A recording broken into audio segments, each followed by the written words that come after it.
Salut à tous, on se retrouve pour l'épisode 3298 du Zap Image. On commence aujourd'hui en ce mercredi 14 mai avec des anniversaires et on commence tout d'abord avec le capitaine du Paris Saint-Germain. Il s'agit de Marquinhos, il fête aujourd'hui ses 31 ans, mais pas que ce joueur. Il a des chances de partir du Paris Saint-Germain l'été prochain, peut-être avec la Ligue des Champions qui disputera maintenant dans 17 jours cette finale le 31 mai prochain contre l'Inter. Bon anniversaire à Marquinhos, il y a également d'autres joueurs connu comme Ruben Dias, défenseur central de Manchester City. Donc le Portugais fête aujourd'hui ses 28 ans. Par exemple, le gardien de but de Southampton, Aaron Ramsdale, il fête aujourd'hui ses 27 ans. Bon anniversaire à tous ces joueurs. On continue, on va parler maintenant de ce qui s'est passé hier soir mardi avec quelques résultats. Donc c'était pas de la Ligue des Champions, c'était plutôt des matchs du côté de la Liga. Parce qu'il y a une journée, c'était hier, aujourd'hui et demain du côté du championnat espagnol. Il y avait 3 rencontres hier et tout d'abord Séville contre Las Palmas. Petite victoire, mais victoire importante de Séville, 1-0. Donc parfait pour eux. Voilà, ça donne 3 points de plus au classement. Même résultat, les gars, pour le Celta Vigo du côté de la Real Sociedad. Le Celta Vigo s'est imposé 1-0 grâce à González. C'est un but juste avant la mi-temps. Donc parfait également, bien sûr, pour le Celta. Pourtant, la Real Sociedad avait plus de tirs. Mais c'est bien le Celta Vigo, 2 tirs cadrés. Un but qui ont été plus efficaces. Et même résultat, parfait, 1-0 pour Girona du côté du Real Valladolid, déjà relégué. Deuxième division, donc Stuani a été l'unique buteur. Enfin, 2 rencontres, du coup les 3 résultats d'hier, 3 fois 1-0 pour Girona, pour le Celta Vigo et pour Séville. Donc aujourd'hui 3 rencontres, Villarreal, Leganés, Alaves, Valence et le Real Madrid contre Mallorca, c'est ce soir, coup d'envoi 21h30. A noter que l'Atlético, même le Barça joueront demain. A noter que si le Real Madrid ce soir perd contre Mallorca, le Barça sera officiellement sacré champion d'Espagne, même avant leur match. Ils peuvent être déjà champions d'Espagne aujourd'hui à le Barça. Si le Real Madrid ne perd pas, enfin dire un nul ou une victoire, donc le Barça demain en cas de victoire du côté du voisin de l'Espagnol Barcelone sera champion d'Espagne. Donc ça peut être aujourd'hui, ça peut être demain, ça peut être également le week-end prochain. Et concernant le Real Madrid, donc ce soir contre Mallorca, donc voici le groupe convoqué, donc un groupe totalement remanié parce que là actuellement du côté du Real, il y a trop de blessés, il y a trop de blessures. Regardez ce groupe, donc regardez les défenseurs, Valero, Fran Garcia, Asensio, Youssef, Jacobo, David, Jiménez et Mario Rivas. Donc il n'y a ni Vasquez, ni Carvajal, ni Militao, ni Rudiger, ni Tchouaméni qui peut dépanner en défense centrale. Il est suspendu, il n'est pas blessé Tchouaméni. Fernand Mendy il est blessé, David Alaba il est blessé. Donc du coup il n'y a plus grand monde en défense du côté du Real. Heureusement qu'il n'y a pas de titre à aller chercher. Heureusement que ce n'est pas un match hyper important parce que la Liga c'est fini. Alors, voilà, le Barça va remporter le championnat, c'est quasiment sûr. Mais voilà, peut-être avec Raúl Asensio, le cadre important, en novembre dernier, il était seulement un joueur de l'équipe B. T'as plus personne actuellement du côté de la défense, du côté du Real Madrid. On va parler de Carlo Ancelotti. Donc hier, il est en conférence de presse, donc une conférence de presse très attendue parce qu'on sait qu'il y a eu beaucoup d'infos concernant Ancelotti ces derniers jours. Et comme la vie, il y a un début et une fin. Donc Ancelotti confirme en conférence de presse son départ du Real Madrid. Voilà, il le dit, c'est lui qui l'a dit hier, à partir du 26 mai, je débuterai un nouveau défi. Donc pourquoi le 26 mai? Ça sera un lundi, parce que le 25 mai, ça sera le dernier match de Liga du Real Madrid qui recevra la Real Sociedad, ça sera un dimanche soir. Puis le lendemain, ça sera un lundi. Et voilà, ça sera fini pour lui. Il ira prendre bien sûr la sélection brésilienne. Il a dit, je n'ai aucun problème avec le club, c'est un club que j'ai dans mon cœur et qui va le rester. Cette aventure va se terminer. Voilà, donc il dit que le 26 mai, les gars, nouveau défi sera pour lui. Ça sera bien sûr de prendre la sélection brésilienne. Il y a des questions sur Xabi Alonso, même si Xabi Alonso, on ne sait pas encore, c'est lui, bien sûr, l'entraîneur du Real. Bon, on se doute que ça sera lui, bien sûr. Et il a dit Xabi Alonso n'a pas besoin de mes conseils, car c'est un excellent entraîneur. Il a tout pour devenir un très très grand coach. Donc voilà déjà les beaux mots, on peut dire, de Carlo Ancelotti pour Xabi Alonso, celui qui va le succéder sur le banc du Real Madrid. Donc Xabi Alonso débarquera le 26 mai pour préparer la Coupe du Monde des clubs. Ce sera l'objectif, bien sûr, pour Xabi Alonso. Et Ancelotti le dit, je serai sélectionneur du Brésil. Il a annoncé qu'il allait prendre cette sélection brésilienne. De toute façon, c'est officiel depuis quelques jours. Donc voilà, tout s'est accéléré quand même du côté du Real Madrid. À noter qu'Ancelotti, les gars, veut Ricardo Kaká, ancien footballeur, Ballon d'Or 2007, comme entraîneur adjoint avec la Seleção pour l'épauler dans cette nouvelle étape, pour lui d'être sélectionneur. Voilà, il aimerait avoir Kaká. Et c'est vrai qu'il aura du boulot, comme Ancelotti, parce qu'Ancelotti veut Kaká comme entraîneur avec la Seleção. Mais regardez, le 11 du Brésil, il y a 1 mois et demi contre l'Argentine. Le milieu et la défense, Ancelotti va avoir du taf. Ils avaient pris, je ne sais plus, 3 ou 4 ans, ils avaient perdu. Mais regardez, cette équipe qui avait totalement floppé contre l'Argentine. Bon, ils vont pas flopper à chaque match, mais c'est que voilà, qu'on voit Joelinton, on voit André, on voit Murillo en défense, Guilherme, Wesley, un genre défenseur droit. C'est vrai qu'il y a du taf à faire du côté du Brésil, mais pas que l'objectif du Brésil, c'est dans un an remporter bien sûr la Coupe du Monde. Et concernant un Brésilien, Rodrigo, donc tout d'abord sa situation réelle, très compliquée, il joue pas ce soir les gars, il est de nouveau blessé, on ne sait pas s'il est blessé. Ou peut-être il n'est pas blessé, ou peut-être il n'a plus du tout envie de jouer au Real Madrid. Et c'est vrai qu'on apprend que lors du Classico, dimanche après-midi, il aurait refusé de jouer le Classico. L'attaquant du Real Madrid aurait décliné sa convocation face au Barça par frustration. Il était bien dans le groupe, il était bien sur le banc, mais il n'a pas voulu entrer en cours de jeu. C'était son choix, pourtant il aurait pu jouer. Il se sentirait mis de côté depuis l'arrivée de Mbappé et l'ascension de Jude Bellingham. Donc selon un journaliste espagnol, Felipe Del Campo, Rodrigo ne souhaiterait plus jouer pour le Real Madrid. Voilà, par rapport qu'il est mis de côté par rapport au trio du côté du Real, donc Vini, Mbappé et Jude Bellingham. Donc lui, ils sont un peu écartés et ça ne le plaît pas du tout et il a envie de partir. Voilà, il a envie de quitter cette équipe du Real Madrid. Rodrigo, c'est vrai qu'il y a des chances. Avec Xabi Alonso, il aura des... voilà, il y a des joueurs qui peuvent le remplacer. Il y a du Hendrick, il y a du Arda Güler, il y a du Brahim Diaz qui peuvent jouer à la place de Rodrigo. Donc oui, Rodrigo, il y a des chances qu'il quitte l'équipe madrilène. Et Rodrigo est désormais transférable pour le Real Madrid. Donc des premiers échanges ont eu lieu avec Manchester City, Arsenal et Liverpool. Des discussions existent aussi avec le PSG, mais le club parisien semble plus en retrait que plutôt les clubs de Première Ligue qui sont vraiment très intéressés par Rodrigo. Et pour l'instant, c'est bien Arsenal, les gars, qui est peut-être même l'équipe la plus intéressée. Donc eux, ils sont vraiment très intéressés à l'idée de recruter Rodrigo. C'est le club qui montre actuellement le plus d'intérêt pour le joueur Rodrigo.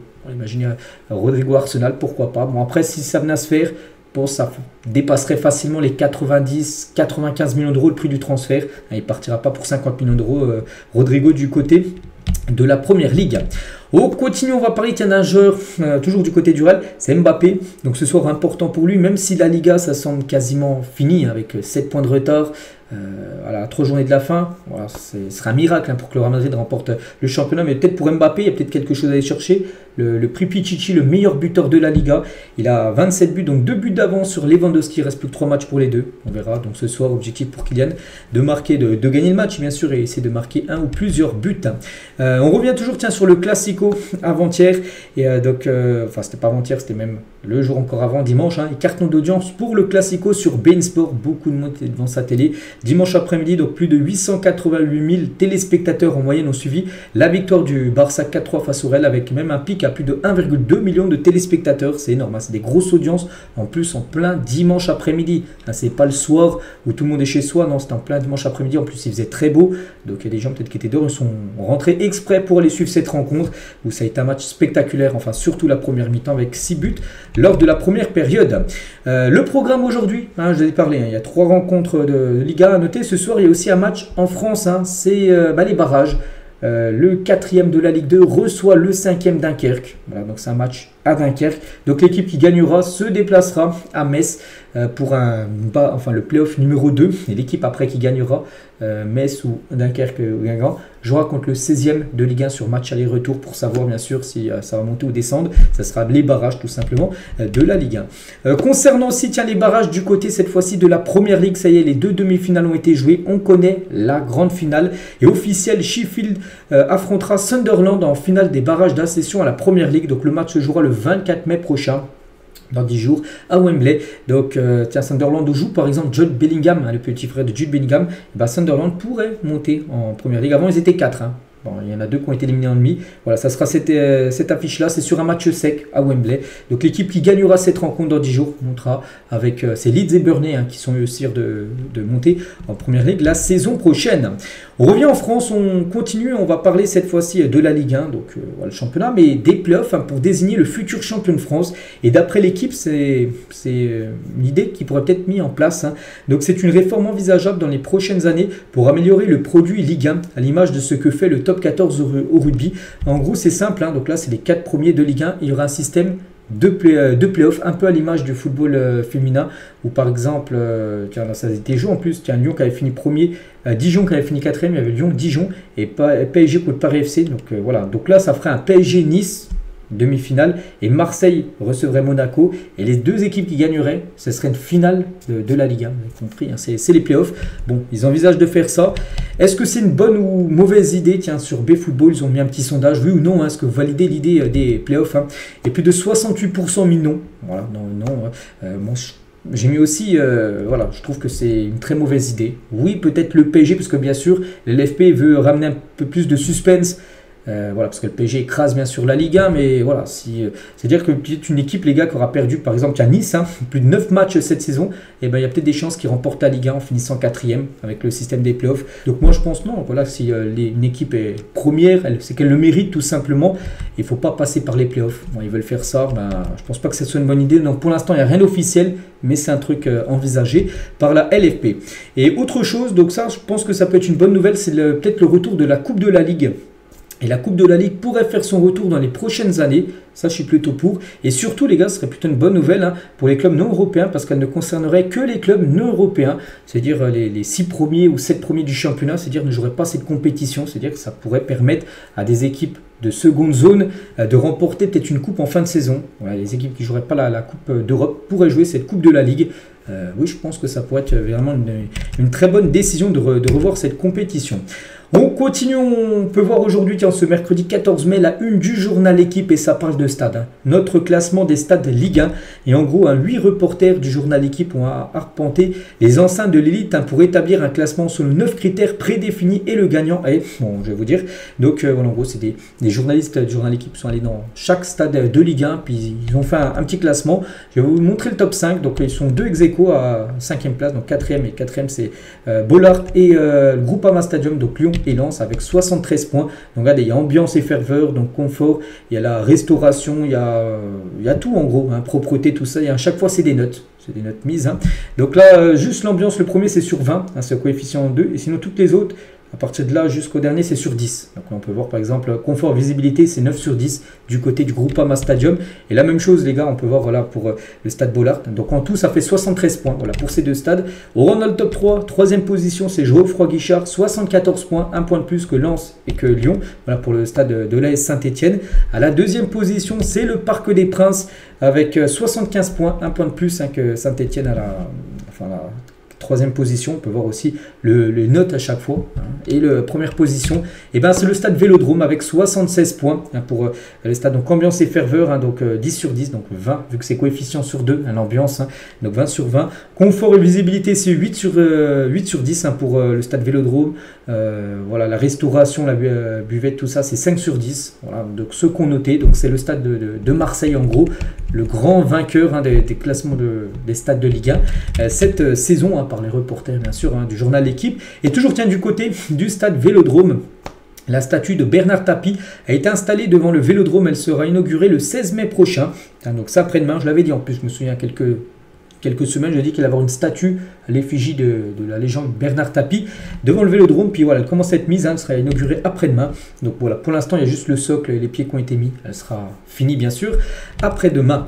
On continue, tiens, toujours avec les stades de foot. On prend la direction de l'Allemagne, direction Hambourg. Et l'état catastrophique du stade d'Hambourg suite à l'envahissement du terrain pour fêter la montée en Bundesliga. J'en ai parlé lundi où j'ai dit Hambourg, tiens, c'est officiel. 7 ans après, ils étaient en Bundesliga 2. Ils remontent enfin en Bundesliga. Voilà, en première division. Et il y a eu un envahissement de terrain et voilà, ça a été une folie totale. Regardez déjà la pelouse, hein, elle est complètement défoncée. Il y en a plein, ils ont creusé, hein, dans la pelouse. On peut voir aussi, regardez le banc de touche. Le banc de touche, les gars, il y a des gens qui ont été dessus, il est tout plié, il n'est même plus droit. Et même chaque siège, regardez, il y a des carrés blancs à chaque fois. C'est pas, en gros, il y avait le logo, hein, de Hambourg. Il y a des gens qui ont pris un couteau, ils l'ont découpé. Ils ont découpé tous les sièges. Voilà, je ne parle même pas aussi de tous les sièges qui ont été cassés dans les tribunes. Voilà, il y aura beaucoup de...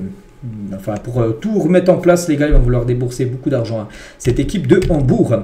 On continue, on va parler cette fois-ci du fils aîné de Cristiano Ronaldo, de Cristiano dos Santos, hein, donc le fils de CR7, a disputé ses premières minutes avec les U15 du Portugal lors d'un tournoi international en Croatie. Il portait comme son père le numéro 7. Donc j'avais parlé il y a quelques jours, hein, j'avais dit qu'il a été convoqué avec les U15, hein, pour un petit tournoi. Et ça, il a joué ses premières minutes, hein, Cristiano Ronaldo Junior, tiens, on peut le voir là avec le numéro 7, il a commencé remplaçant, donc c'était un Portugal-Japon. Il y avait déjà 3-0 pour le Portugal. Et il est rentré en cours de jeu. Donc voilà, quelques photos. Hein, voilà. quelques photos bien sûr, comme son père avec le numéro 7, la même tenue bien sûr.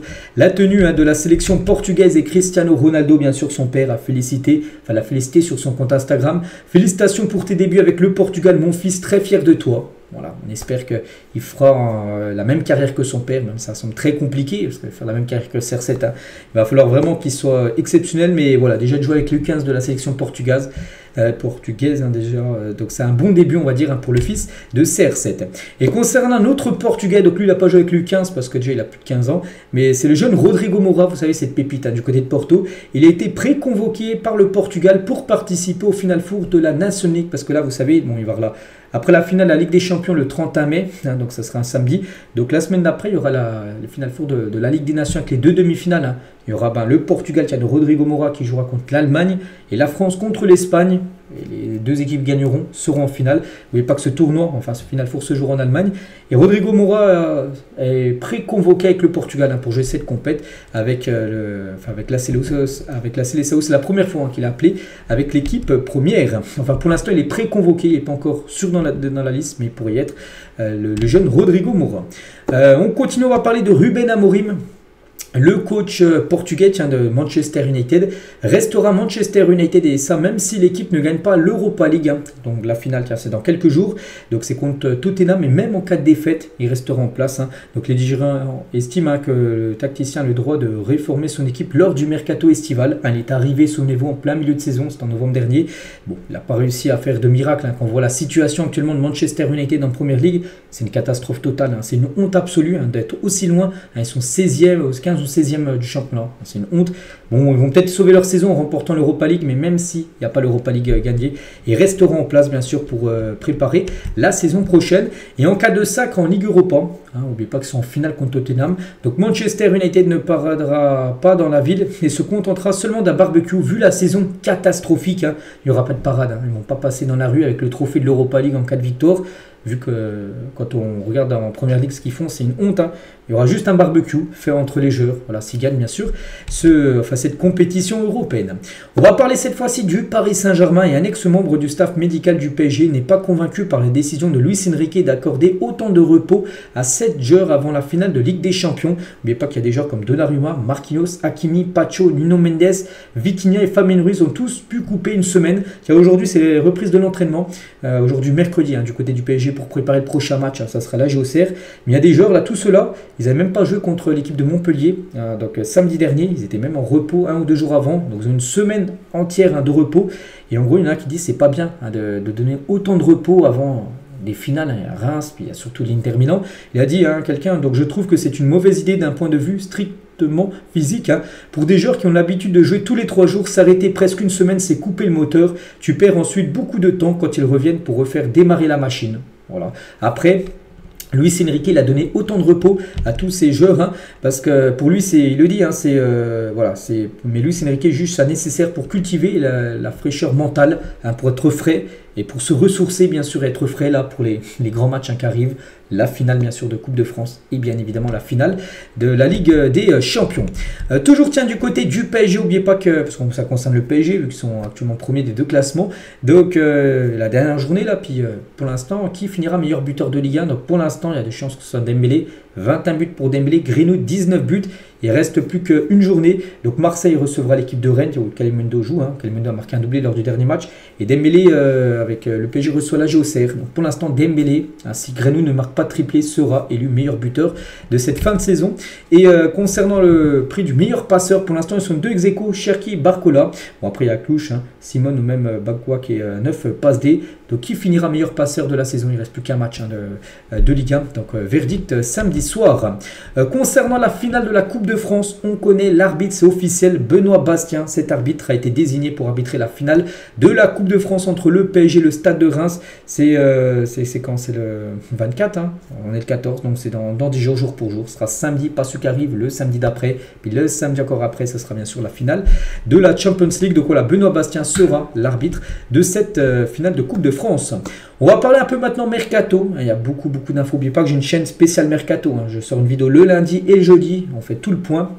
Là, je vous ai envoyé quelques infos. Donc, Pep Guardiola souhaite faire venir Daniel Mo à Manchester City. Il n'est pas sur le marché actuellement. Il est arrivé seulement l'été dernier.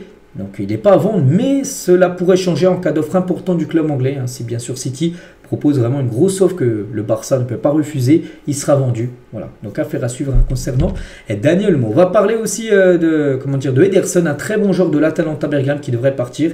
Et Manchester et l'Atalanta de nouveau en contact pour Ederson. Les Red Devils devront payer plus de 50 millions d'euros pour le Brésilien, s'ils veulent le faire venir, du côté de l'Angleterre. Concernant Alvaro Carreras, donc défenseur gauche du Benfica, et le Real Madrid s'active très sérieusement dans le dossier Carreras, mais pas que le Real veut absolument un défenseur gauche, un défenseur droit déjà acquis avec Alexander Arnold. Il veut un autre joueur de l'autre côté, il veut vraiment ce joueur-là, et surtout ce joueur connaît très bien le Real. Regardez une photo avec Raúl Asensio il y a quelques années, Raúl Asensio maintenant du côté du Real Madrid, et Carreras, parce qu'on n'oublie pas, Carreras a déjà joué au Real Madrid, il a passé 3 saisons dans le centre de formation du Real Madrid, on peut le voir avec la veste là du Real, et peut-être le retour de Carreras du côté du Real, parce que le Real Madrid aimerait son retour. Et toujours avec l'équipe madrilène, mais cette fois-ci au poste de défenseur central, parce que Carreras c'est plutôt un défenseur gauche. Donc voilà, shortlist du Real Madrid au poste de défenseur central. Donc 2 Français, Saliba, Konaté et Huijsen. Donc les 3 ne viendront pas ensemble, mais ça se peut qu'un, voire peut-être 2. Donc pour l'instant, celui qui a peut-être le plus de chance reste comme Huijsen, parce que Saliba, on ne voit pas du tout Arsenal le lâcher là. Il a encore un contrat de 2 ans. Konaté, il a un contrat d'1 an. Bon, comme Huijsen, encore un long contrat. Mais c'est peut-être Huijsen actuellement qui a le plus de chances de débarquer du côté du Real Madrid. Donc affaire à suivre, parce que le Real a besoin de renforts, surtout en défense. N'oubliez pas, je vais vous montrer l'équipe en défense. Il n'y a plus personne. Tout le monde est blessé actuellement du côté du Real Madrid. Ça se complique pour Thiago Almada du côté de Lyon. Donc prêté par Botafogo. Le milieu argentin ne devrait pas rester à Lyon. Le club ne peut pas assumer les 27 millions d'euros du transfert définitif. Il était prêté, mais Lyon ne pourra pas en gros l'acheter définitivement. Donc Textor veut le rapatrier pour disputer la Coupe du Monde des clubs avec Botafogo, son club actuel. Actuellement il est prêté à Lyon. Puis après le vendre à une autre équipe. Donc voilà, il ne devrait pas rester à Lyon. C'est dommage, parce que c'est un sacré crack, mais Lyon n'a pas les fonds nécessaires pour acheter tout simplement Thiago Almada. Des nouvelles de Victor Gyökeres. On sait qu'il y a des chances qu'il parte. Gyökeres, et demande gros pour arriver à Arsenal, parce qu'Arsenal est l'équipe actuellement la mieux placée pour s'offrir Gyökeres. Peut-être Arsenal va faire Gyökeres plus Rodrigo, on ne sait pas. Mais en tout cas, l'attaquant suédois réclame plus de 240 000 euros par semaine, ce qui ferait de lui l'un des joueurs les mieux payés du club du côté d'Arsenal. Si bien sûr Arsenal acceptait de lui verser ce salaire qu'il demande. Donc voilà. Concernant la situation de Victor Gyökeres. Concernant Al Nasser, envisage de mettre fin au contrat d'Aymeric Laporte, défenseur espagnol. Il dispose de plusieurs offres, dont une de Marseille en plus. Il y avait des rumeurs il y a quelques jours, quand Marseille n'est pas encore officiellement LDC, que vraiment lui il pourrait être intéressé si Marseille avait un ticket pour jouer à la Ligue des Champions. Et maintenant c'est fait, Marseille jouera à la Ligue des Champions. Donc oui, ça peut s'accélérer l'arrivée d'Aymeric Laporte du côté de l'OM. Des nouvelles de Florian Wirtz. Donc Leverkusen refuse une offre de Manchester City pour Florian Wirtz. City a fait une offre, ça a été refusé par Leverkusen. Le montant de cette offre n'a pas filtré, mais le Bayern a bien refusé une offre des Citizens qu'ils ont refusé, peut-être pas assez d'argent. Peut-être, je sais pas, City a peut-être proposé 80 millions d'euros. C'est pas ce que veut, bien sûr, les Leverkusen, ils attendent beaucoup plus. Donc voilà, première offre refusée. On pense que City va revenir avec une offre améliorée pour essayer de s'offrir Florian Wirtz. Et toujours du côté de City, donc il y a Wirtz, mais aussi d'autres milieux ciblés comme Morgan Gibbs-White, joueur de Nottingham, et aussi Rangers, donc milieu de terrain néerlandais de l'équipe de l'AC Milan, également ciblé par l'équipe de Manchester City. Du côté de Manchester United, donc est en pole position pour recruter Liam Delap, donc c'est un jeune attaquant anglais de Ipswich. Ipswich, ça descend en 2e division. Il ne veut pas aller en Championship, lui. Donc, il dispose d'une clause libératoire de 35 millions d'euros suite à la relégation d'Ipswich. Si Ipswich descendait, ce qui est fait maintenant, c'est officiel, et en gros, il y a une clause à 35 millions d'euros. Donc, voilà, pour Manchester, pas de souci. Il pourrait lever, bien sûr, cette clause et le faire venir. Il a seulement 21 ans. C'est tout jeune joueur, les gars. Il joue avec l'équipe Espoir de l'Angleterre. Du côté du PSG, ça bouge également. Le Paris Saint-Germain cherche un ou voire 2 défenseurs centraux pour l'été prochain. Et les cibles du PSG pour renforcer sa défense, donc tout d'abord Joël Ordonez et Christian Mosquera, donc un joueur de Bruges et un joueur de Valence. Voilà. Donc Ordonez, donc 21 ans et évoluant à Bruges, qui attend Bruges attend entre 25 et 30 millions d'euros pour le libérer. Donc il est équatorien. Comme Pacho, ça pourrait être peut-être la charnière de l'Équateur du côté du PSG. Il y a déjà Pacho, et lui aussi pourrait débarquer. Ou peut-être, puisque les deux pourraient peut-être arriver ensemble, Christian Mosquera, donc un défenseur de 20 ans de Valence. Donc voilà, On peut voir le point commun les deux, c'est qu'ils sont jeunes, à 21, 20. Maintenant, c'est fini, les joueurs de plus de 28, 29 ans du côté du PSG. Recrutement, maintenant, c'est des jeunes joueurs. On sait que maintenant, le PSG vise sur des jeunes pépites. Et voilà, ils ont ciblé ces deux-là pour le futur mercato. Arsenal dispose d'une enveloppe de 119 millions d'euros pour le mercato estival. Les ventes potentielles pourraient faire évoluer, bien sûr, ce budget. On parlait tout à l'heure du Gyökeres, on a parlé aussi de Rodrigo. Donc les deux, bien sûr, ça dépasserait les 119 millions d'euros. Gyökeres plus Rodrigo. Mais bien sûr, si Arsenal venait à vendre des joueurs, je ne sais pas, un Martinelli par exemple, il est vendu, je sais pas, 60 millions d'euros, tu rajoutes 60 millions d'euros en plus des 120 millions d'euros qu'ils auront en enveloppe pour recruter. Donc oui, Arsenal, on pense qu'ils vont être pas mal actifs sur ce mercato. Manchester United surveille la situation de Callum Hudson-Odoi, donc joueur de Nottingham Forest que les Red Devils suivent de près. Du côté de Marseille, donc ils pistent Mario Stroheikens, je crois que ça se dit comme ça, milieu offensif d'Anderlecht. Je ne connais pas du tout le joueur. Mais Marseille s'intéresse à ce joueur qui évolue dans le championnat belge. Dortmund entre dans la course pour recruter Ritsu Doan. Donc il pourrait quitter Fribourg contre 20 millions d'euros. Et voilà, ce joueur pourrait signer du côté du BVB. Concernant Jonathan Tah au Bayern Munich, c'est fait. Donc le défenseur a trouvé un accord total avec le club bavarois pour une arrivée libre. Dans maintenant un mois et 16 jours, le 30 juin prochain, la fin de contrat. Et il était pressenti au Barça, au Real, mais il devrait plutôt aller du côté du Bayern Munich gratuitement. Des nouvelles aussi de Frimpong, lui aussi, pourrait partir de Leverkusen.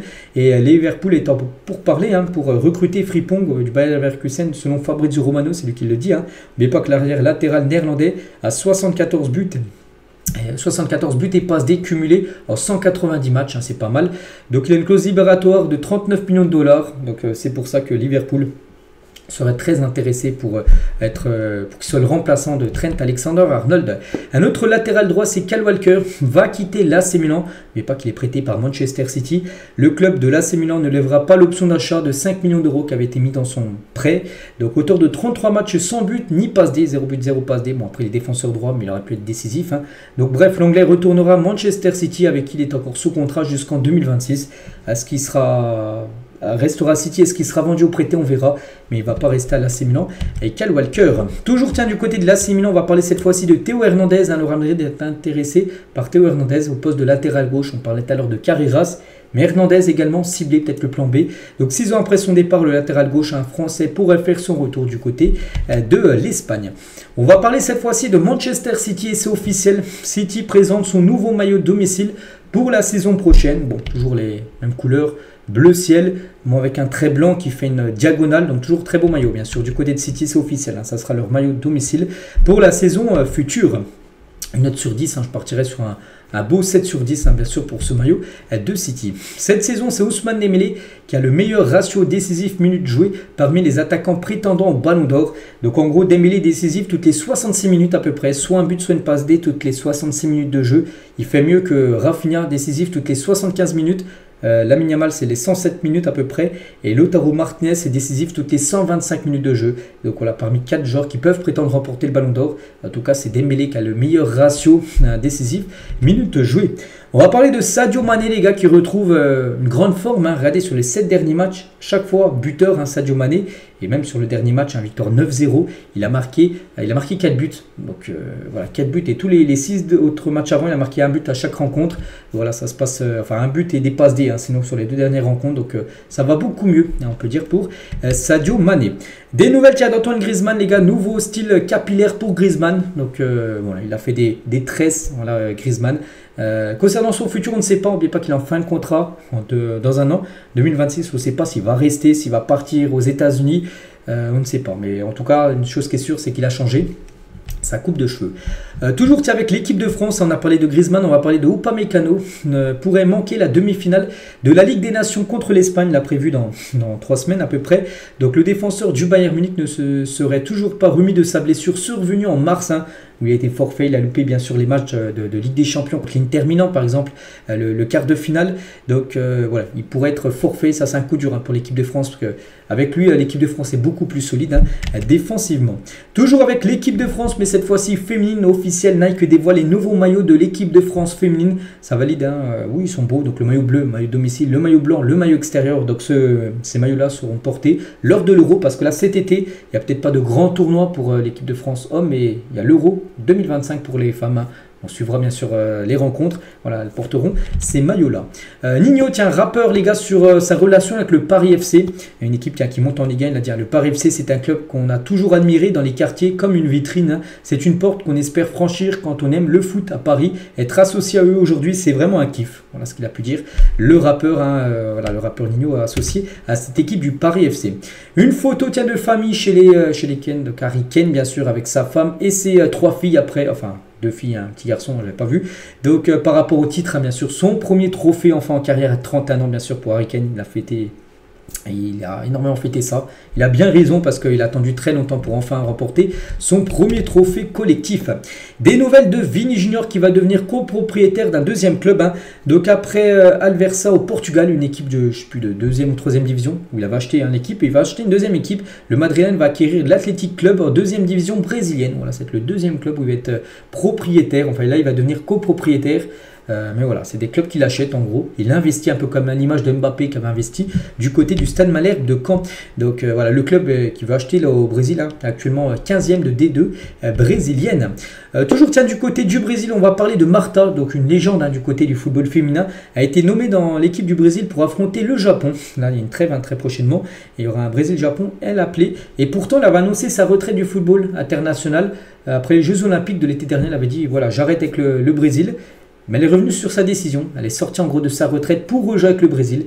Et elle a appelé dès la prochaine trêve internationale pour les féminines. Ryan Cherki et Alexandre Lacazette ont reçu la médaille de chevalier de l'Ordre national du mérite.